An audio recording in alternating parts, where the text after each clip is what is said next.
There are 4 phases to gambling. It's the winning, the losing, the chasing, and desperation. I hit the desperation phase. I had used every avenue I knew of to get money. I had run out of choices to get money.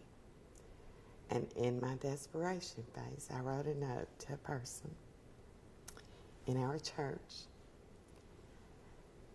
to borrow money, and she gave the note to the pastor. And he called me. And I went to his office, and we talked.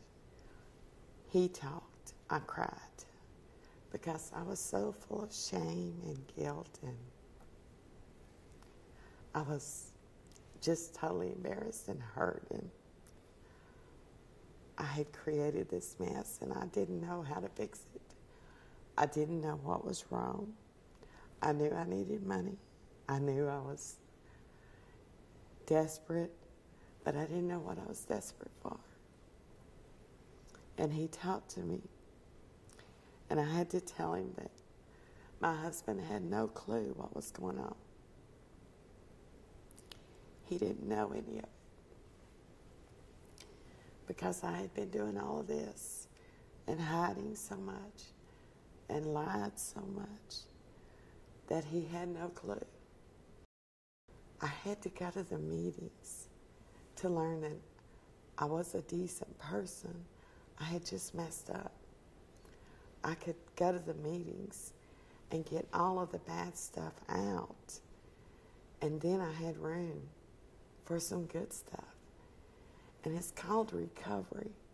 And when I actually looked up the definition to recovery, it's the regaining of something lost or stolen.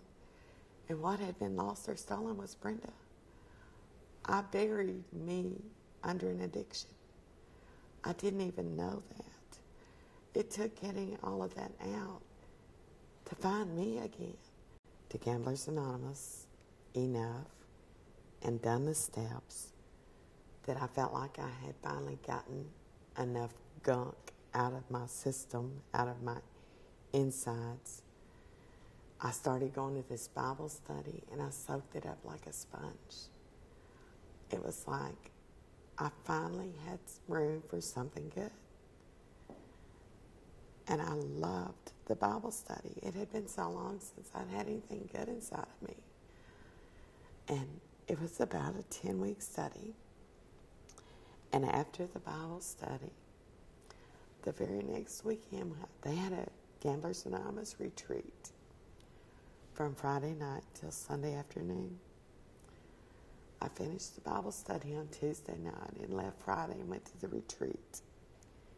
And we did all 12 steps.